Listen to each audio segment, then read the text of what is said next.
So I want to ask you a question. How do you take care of your mental health and well being? How do you nurture yourself mentally?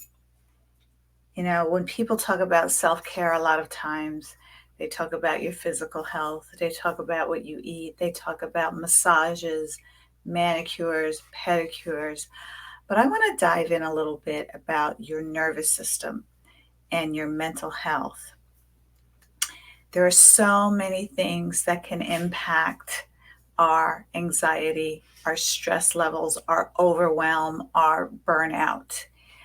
And we need to learn what works for us. You need to learn what works for you so that you can nurture and protect your mental health and well being. So, I happen to be recording this in the month of May, which is Mental Health Awareness Month. And I didn't think about it at the time when I decided to do this recording, but I did realize what was happening with my nervous system or with my stress and anxiety about 5, 6 months ago. I made a decision to leave some communities, some environments that were actually impacting my mental health and well being.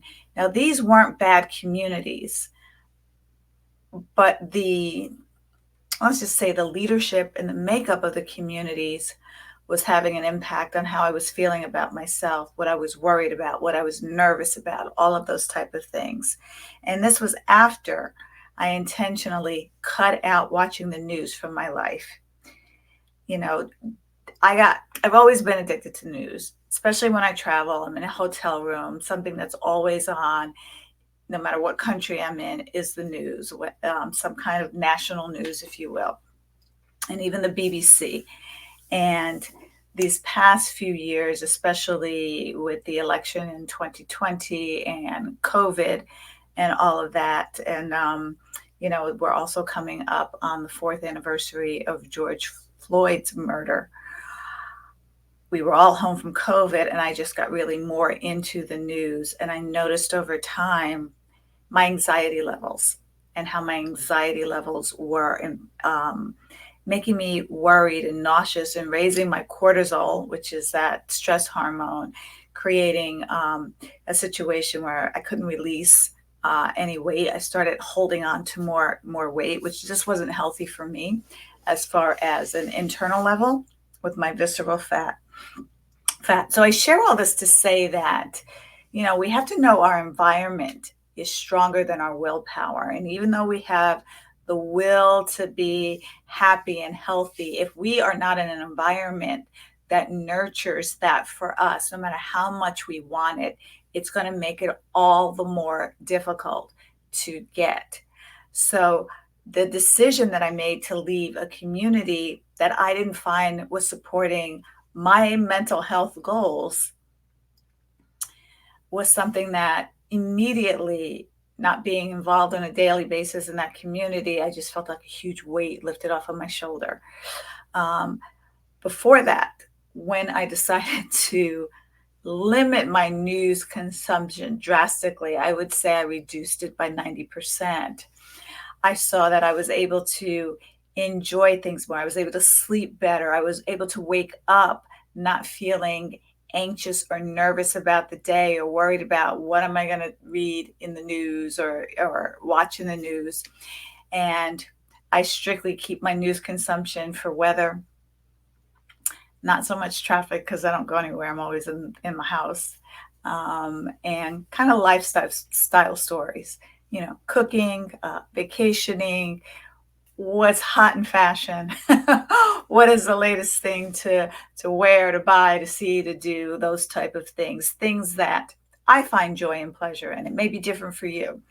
And the reason why I'm sharing that with you is because, like I said before, your environment is stronger than your willpower. And as much as me and my business and what I say I want to talk about, knowing what's going on in the world is important for me to be up on that as a high performance leadership trainer and coach who also helps people create brave, safe, and inclusive environments. Addressing some of these issues on the news is really vital to my business and to keep up on it. But I was finding that it was having a negative effect on my health. I don't consider myself an empath or a highly sensitive person, but maybe I am and I don't know it. But needless to say, hearing the stories of racial injustice, racial violence, cultural violence, what's going on now with Israel and Palestine, and what hearing about all of the babies and the children that are being killed. I mean, I tear up talking about it. Just was creating a state of nervousness in me that I was finding it hard to function day by day.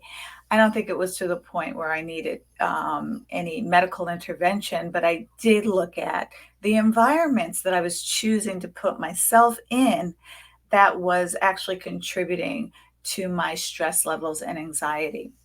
And so one of the things I have committed to do is to laugh more, is to get back into comedy and enjoying funny things. Up to now, it's been limited to puppy and kitten videos, which I find hysterical, by the way, but that could lead me into a social media rabbit hole that can waste precious time that I need to create other things in my life and business. So even that is limited.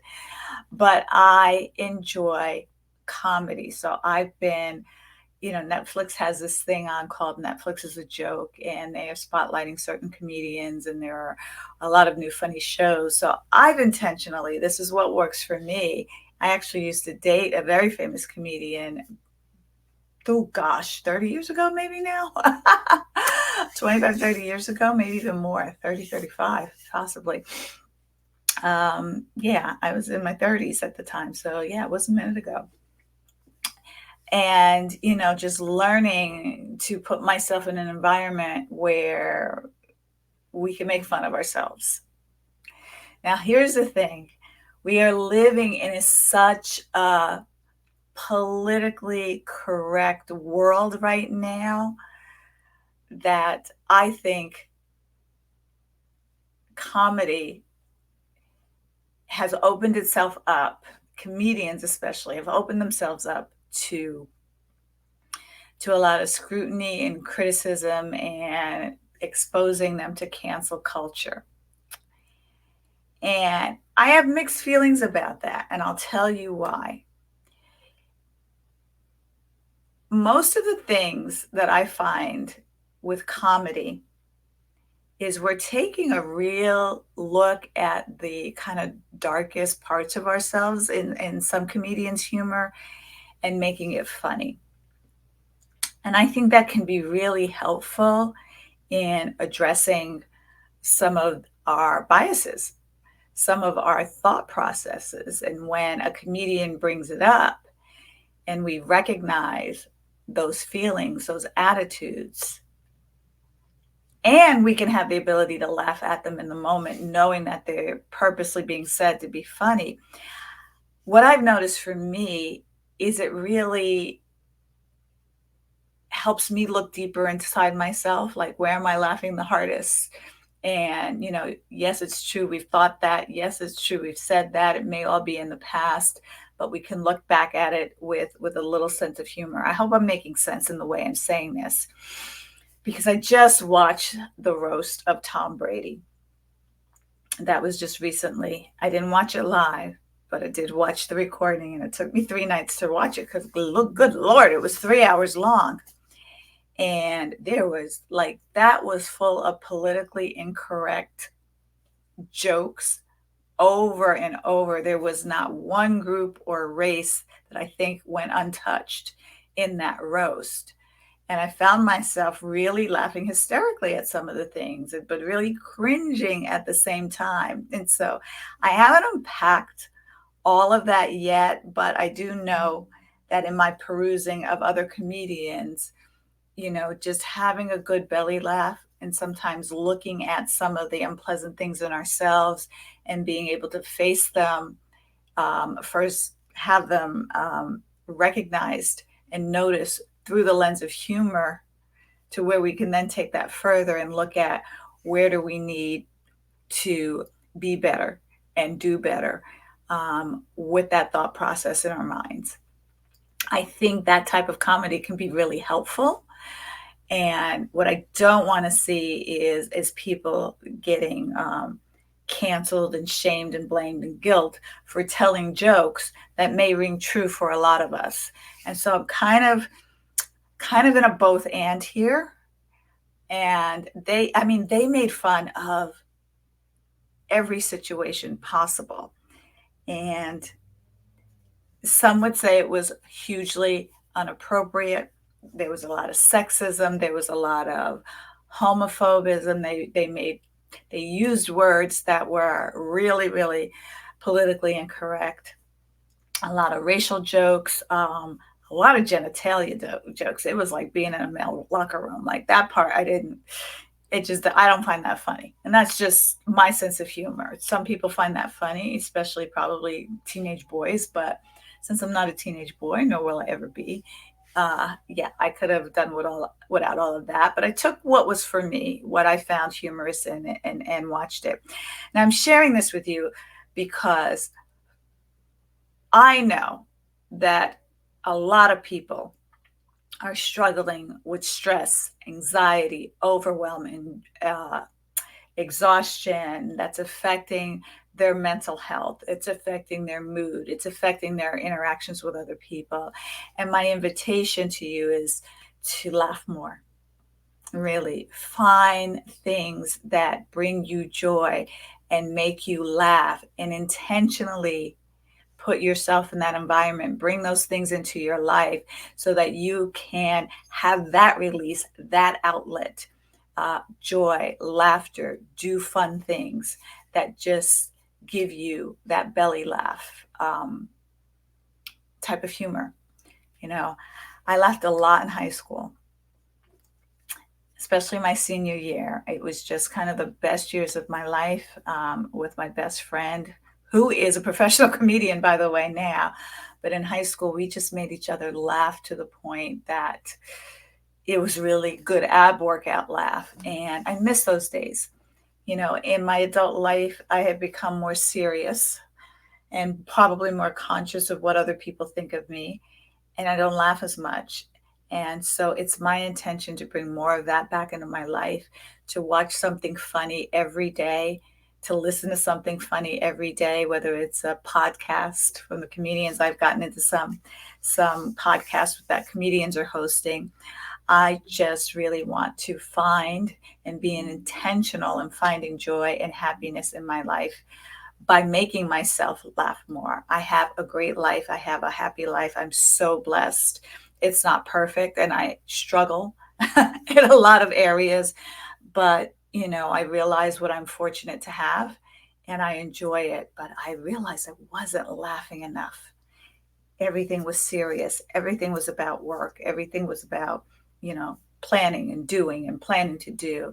And sometimes we just need to laugh. So my call to action for you today, go out and laugh, please.